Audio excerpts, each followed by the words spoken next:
You're listening to a Frequency Podcast Network production. The Brock and Dalby Podcast. This is the Brock and Dalby Podcast. Welcome to Friday. My name is Brock. I'm Dalby.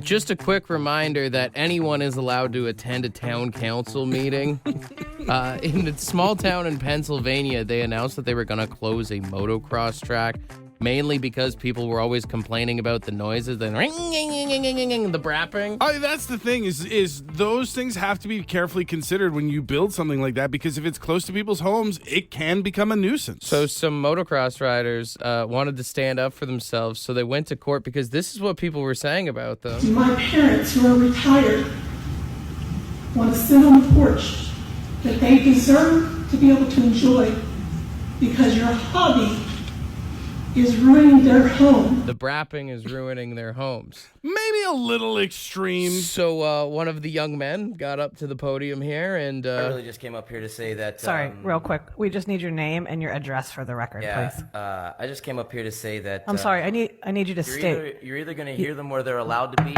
Stop it. You need to state your name where they're not and allowed address. to be. Okay. You need to...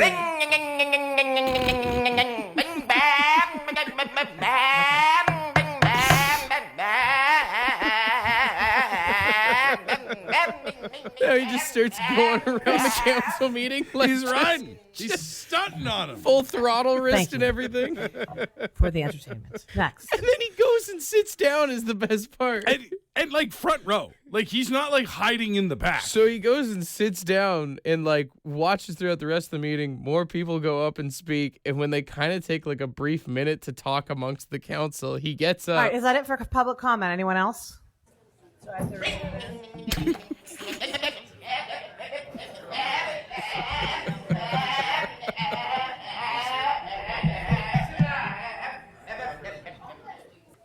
If there's further disruption, we're going to have to ask you to leave. It's still a disruption to folks in here. We're in the process of doing that. Oh, okay.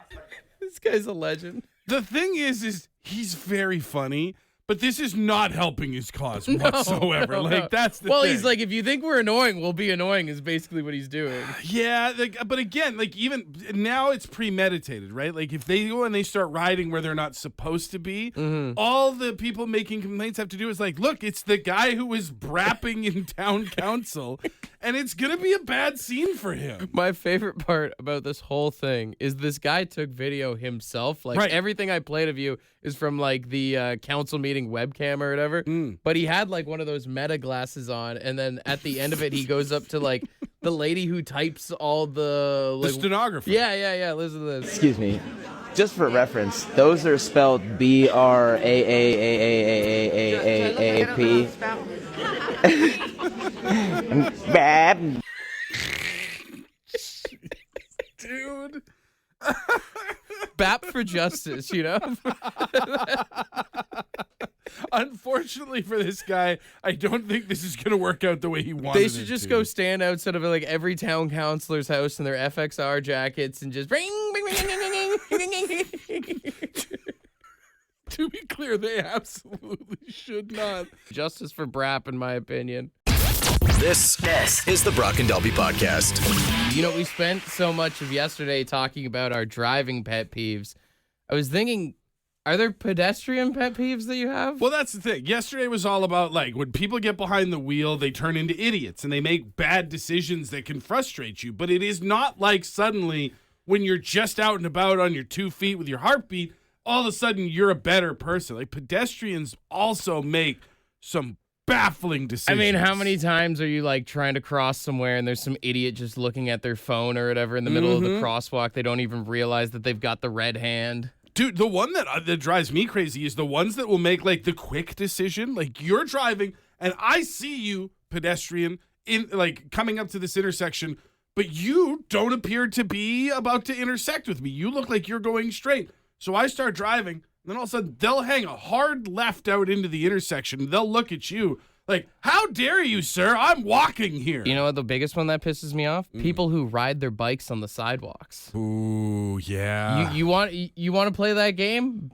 Be on the road. Yeah. All right. And if you're a pedestrian riding a bike on the road, be aware of what you're supposed to be doing. That's just it. Like, there's too many people that want to have it both ways, right? They want the right of way of a vehicle, but then all of a sudden a bike will come up to a red light and they'll jump off and walk it across, or they'll ride across the pedestrian crosswalk. And it's like, no, you're a vehicle. Get back over here. The other thing that drives me crazy is when you're stuck at a red light and people don't do the common courtesy of hitting the walk button for you to make the light go faster. Yeah. I had to stop for you. The least you could do is move the cycle along. Let's get back moving. There's a few lights that it always kills me at like that. Or the people that just like sporadically are like, I'm going now. Yeah. They just have no, like, it's this weird lack of survival thoughts. You know what I mean? Like, they just go. It's like every pedestrian feels like they're enshrouded in some sort of armor. Don't get me wrong. I'm not above jaywalking. I do it all the time, for sure. Well, yeah. But I'm just going to say, if you're going to jaywalk and you see me coming,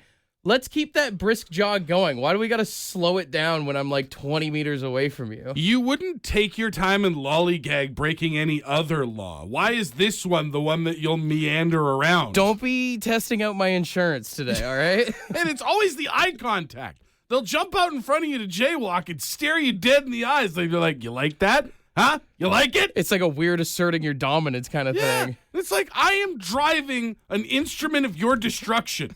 Move it along. I am the captain. Trust me on this one. The Brock and Dalby Podcast. What's a pedestrian pet peeve of yours, Baz? So it's just general situational awareness of people when they're wandering around.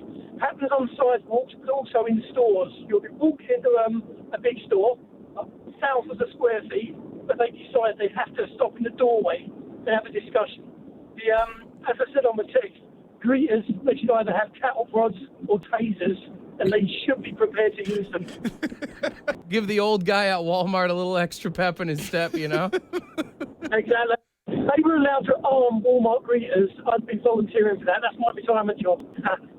I think a lot of people would sign up as a Walmart greeter if that was the case. That's the thing, though, is we don't need them armed with the tasers at the front door. We need them at the end of every aisle telling people, move it along, keep going, getting in there and zapping someone. We've got friend of the show, Rick, on the phone. Rick, what's a pedestrian pet peeve of yours? When you're in a parking lot and you're driving, trying to find a spot, and one of these pedestrians starts to cross in front of you, but they do so at such a wide angle that they're taking their sweet time, and they know you're there. They even glance back, but they don't care. They're just taking their sweet ass time. It's so fascinating. Like, right from when we're kids and we're able to walk, our parents and adults hammer home, like, you have to look both ways. You have to be mindful of cars. You have to watch where you're going. You have to be on alert at all times. And then we grow up to become adults in a grocery store parking lot, and we just forget everything and wander around like we're lost. Exactly. And you're right. Sometimes they don't even look your way. They just, I have the right of way. I'm a pedestrian, and if they don't really care about their safety either. We should start taking back the right of way is what we should do. How do we do that, Brock? Give them a little bump with the bumper. Just a nudge, you know? Yeah. Would your old man never slap you in the back of the head when you did something stupid? Not with a car. The Brock and Dalby Podcast. My pet peeve, I'm a commercial worker downtown. These lights that they put in for the crosswalks cost the taxpayer $180,000 each light. And maybe 1 out of 10 people push the button. So I roll my window down when I'm working, and I say, push the button, you'll live longer. Already paid for the damn thing, might as well use it. That's right. So that is my pet peeve for pedestrians. I had no idea how much damn money we wasted on those things. It's crazy. Yeah, $180,000 each, and maybe one out of 10 people use them. This sounds really crazy and a little bit dark. Yeah. But if we get rid of those things, we might eliminate some of the stupidity in our country. Right. Just saying. Yeah, we'd get rid of some of the stupid people. Exactly. Fiscal responsibility and population control all rolled into one. Oh, yeah. Yes. Absolutely. This is the Brock and Dalby Podcast. Do you know what Shreking is? I mean, is it taking a dump in a swamp? Is it No, surprisingly, no. That's not what it is. befriending a donkey? I don't know. What is Shreking? Apparently, Shreking is a new dating term, Oh. which involves dating someone you're not attracted to in the hopes that the person will treat you better in return. Oh. Because in Shrek, Princess Fiona takes a chance on the ogre. Right. Turns out to be a good guy. Turns out to be good for her. As it turns out, it's good, but it does start with lowering your standards. Which, I mean, like, I love that Gen Z or whatever thinks that this is a new thing. This is just the plot to, like, every sitcom from the 90s, early 2000s. Honestly, yeah. This is she's all thatting him. Yeah. That's all it is. Just they're calling it Shreking now. You know what? It sounds more, it's more palatable. It rolls off the tongue better. I like the idea of it. I mean, I don't think people should do it. I don't think you should be like, well, I don't find you attractive in any sense, but maybe you'll be nice to me. Like, feel like we can do better than that. It's crazy to go on a date and be like, job security. Nice. Right? You know what I like about you? You are so hideous. I never have to worry about you cheating on me. You know, if we're going to use Shreking, we should also use Fionaing, because let's not forget that she also did trick him a little bit, you know? That's true. Yeah. She did catfish him. Basically, this whole Fiona princess idea was like sending fake pictures on Tinder. You ever go on a date with someone and then you see them without their makeup? You got Fiona.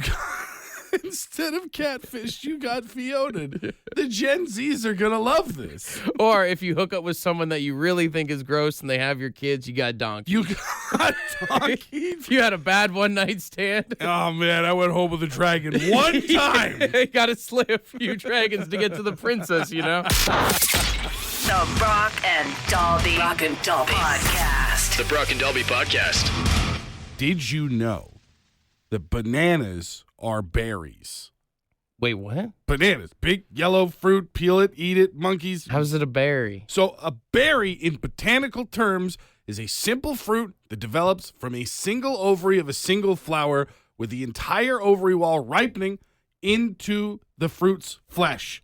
Bananas are exactly that. They develop from one ovary. They have fleshy walls, which is the peel, and contain multiple seeds, which in bananas that you get from like the store, the seeds are there, but they're like small and sterile. Like yeah. So you don't notice them, but they meet all the criteria, which makes them, in fact, a berry.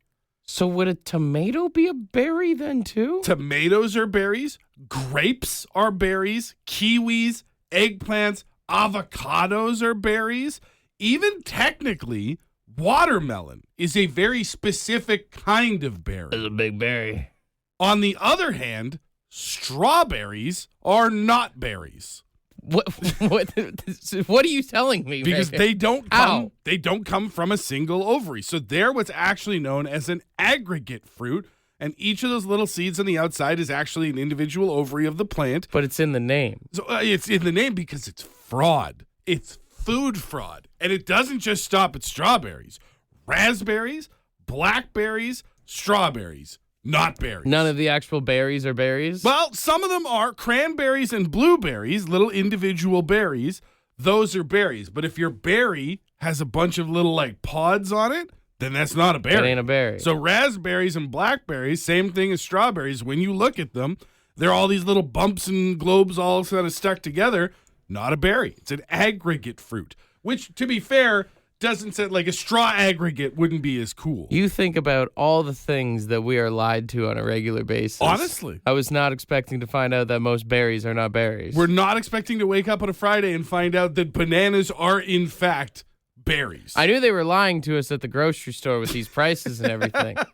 I didn't know how deep the seeds actually went. I love fun facts, man. I love just having these random things that could live in the back of your head. Like, did you also know that when you're counting numbers 1 all the way to 999, you will not encounter the letter A?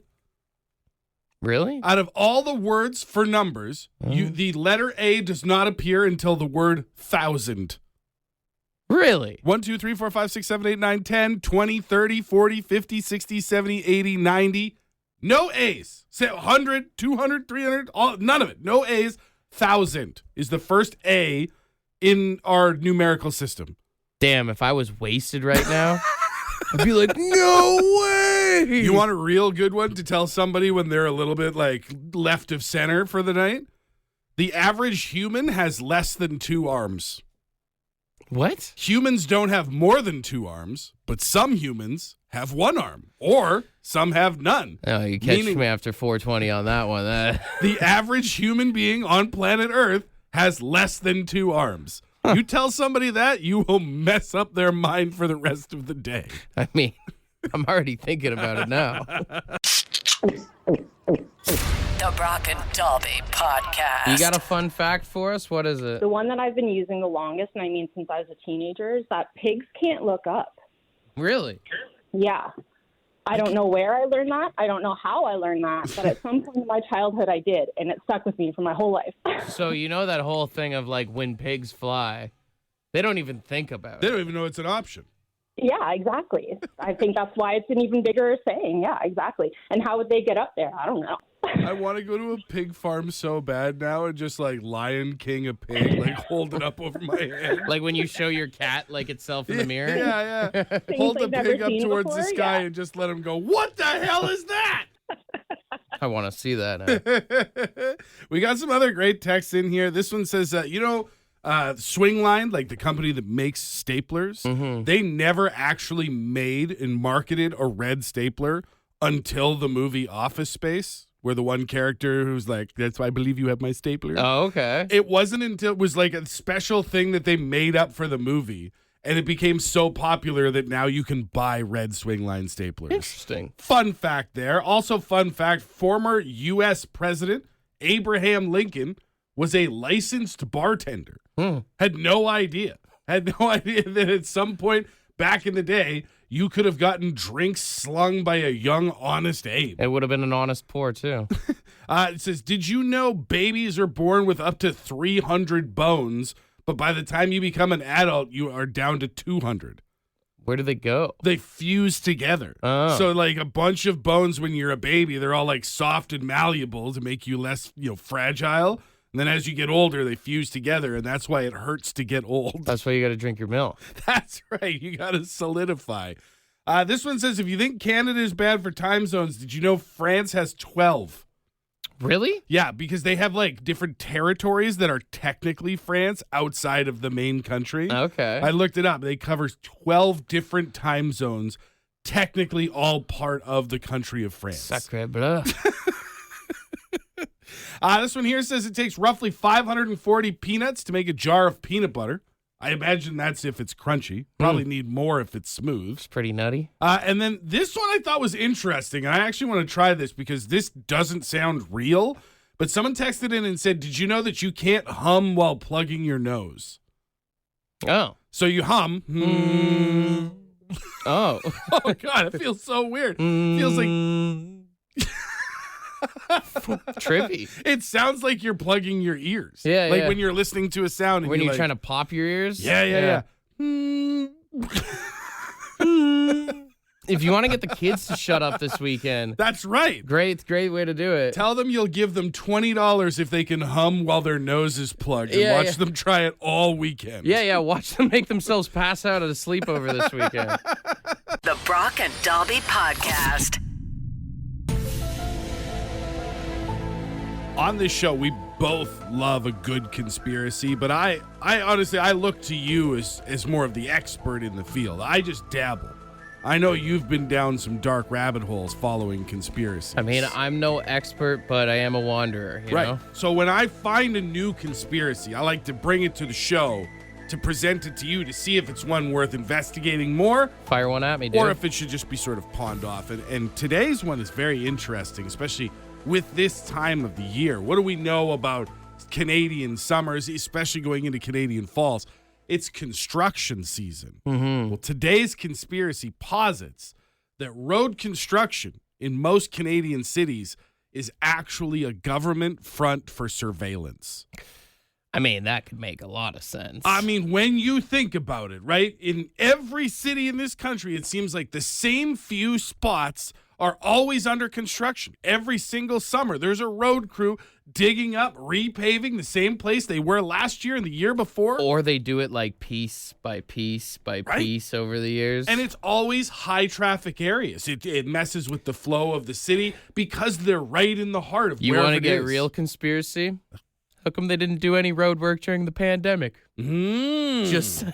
That's just saying, man. Kind of makes sense. So the idea is because we know people that work in road construction and they're just regular everyday guys. And I'm not going to lie, some of my friends that do construction, I just don't think could keep the lie together for all that long. So it does posit that there would be regular people working, but that there are some people on the job site who are there for government surveillance. They're keeping an eye on businesses in the area. They're also keeping track on data on like how many cars are going through. I'll say this. If you work in construction, maybe you're always wondering, what's my site supervisor doing sitting in his truck all damn day? Oh, yeah. He's watching cameras. He's watching feeds. He's checking out all this information that's being passed through. And nobody's going to question it, right? Nobody's ever going to walk up to the road crew guys and start demanding to see what they're working on. Show me your work.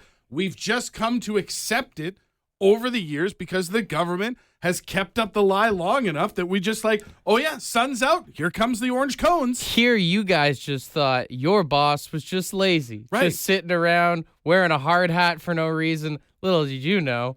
Read between the lines, guys. Much more sinister than any of us gave it credit for. So today's conspiracy is that road work is actually a government surveillance front. What do you think?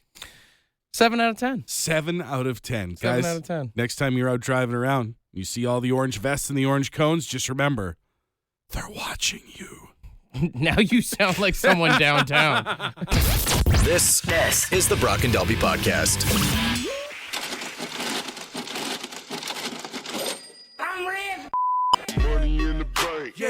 All right, it's Friday, so we got $100 in Lotto Max tickets for tonight's jackpot here. $20 million.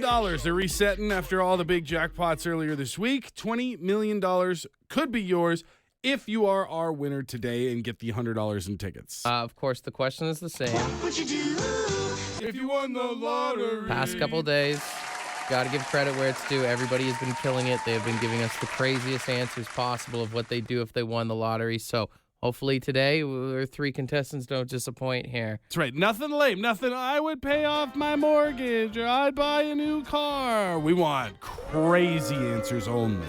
All right, we start on line 1 here. If you're not one of our contestants, you are a judge, so 762-555, let us know who has the best answer. But line 1, hey, good morning. Who's this? Bob Ross. Bob Ross. All right, the question remains the same, my friend. What would you do if you won the lottery? What says you? I'd get rid of the old lady, pay her off, bring all my friends to Vegas and party her up, and then let everything else ride on the red. Imagine putting $20 million on red. That is the second separation or divorce we've gotten this week. Yeah, it's a little rough. But all Damn right, right. Bob. Say her name. What's that? This is Mrs. Ross. I said say her name. Yeah. All right. I don't want to do that yet. Yeah, you hadn't won the lottery. Do us a favor and stay on hold, Yeah. all right? Bob Ross. All right. We go to line 2 here. Hey, good morning. Who's this? Nicole? All right. The question remains the same. What would you do if you won the lottery? What's it for you? Me, I'd help the homeless, build them some houses, feed the soup kitchen, and travel. Well, that all sounds really noble of you, but it also sounds really boring for the contest. All right, stay on hold. I mean, am I wrong? You were very clear in your explanation of the game today. She just seems so nice. She does. Nicole sounds like a lovely person. Okay, we go to line 3 here. Hey, good morning. Who's this? Hey, it's Dank. All right, Dank. All right, the question remains the same. Good start. If you won the lottery. Oh, I'd buy the company that I work for, but I'd do it like in a private manner so nobody sees my name. And then when I show up to work Monday morning and boss comes out, tells me what we're doing, I'd be like, no, what we're doing is you're going to go get me the keys for everything because I own it now. And then I'd fire him right there on the spot. That's exactly what we're looking for. Public execution. That's the kind of stuff that we want in this contest. You win, my man. $100 in Lotto Max tickets coming your way. Oh, thanks, man. If there's anybody you can trust, it's a man named Dank. Oh, by the way, my coin purse is not filled with concrete anymore. Oh, this is the guy. Hey, Hey, we good got to an hear. update. That's so good. Full circle week. Well, we're so happy to hear about your nuts, and we're so happy that you won today. Congratulations. If you do happen to win the big jackpot, could you fill up our coin purse? Oh, yeah, I'd buy you a couple of them. Hell yeah, dude. The Brock and Dalby Podcast. Ed's word of the day. Let's see what he's got. Good morning. Happy Friday. Yeah, today's word is, largies. Larges. I don't know. One of the two, maybe. Larges. It's, Largesse. Larges. Yes. Anyways, it's, liberal giving to someone without expectation of a return. Or an act of generosity. Well, that's a great thing to do. That's awesome. More people should be like that. Anyways, that's about other.